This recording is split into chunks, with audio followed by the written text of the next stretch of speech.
Jiuroku Sakura by Rafka Haern.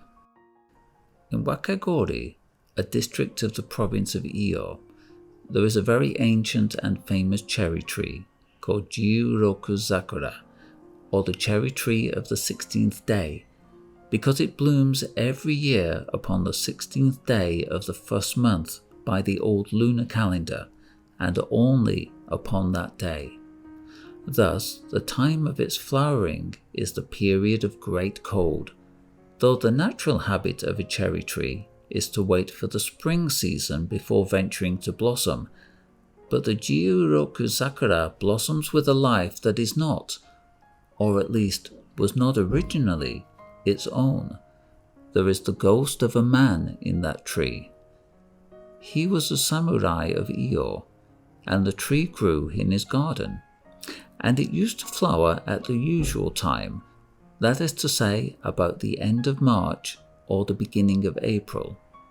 He had played under that tree when he was a child, and his parents and grandparents and ancestors had hung to its blossoming branches season after season for more than 100 years, bright strips of coloured paper inscribed with poems of praise.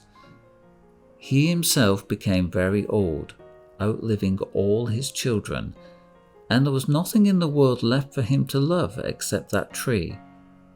And lo, in the summer of a certain year, the tree withered and died. Exceedingly the old man sorrowed for his tree. Then kind neighbours found for him a young and beautiful cherry tree, and planted it in his garden, hoping thus to comfort him.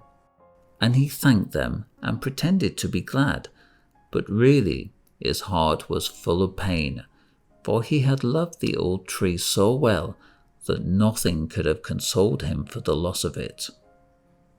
At last there came to him a happy thought. He remembered a way by which the perishing tree might be saved. It was the 16th day of the first month.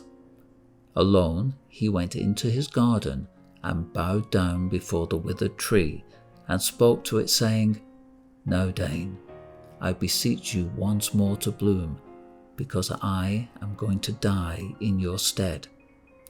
For it is believed that one can really give away one's life to another person, or to a creature, or even to a tree, by the favour of the gods, and thus to transfer one's life is expressed by the term migawari ni tatsu, to act as a substitute. Then, under that tree he spread a white cloth and divers coverings, and sat down upon the coverings, and performed harakiri after the fashion of a samurai. And the ghost of him went into the tree and made it blossom in that same hour. And every year it still blooms on the 16th day of the first month in the season of snow.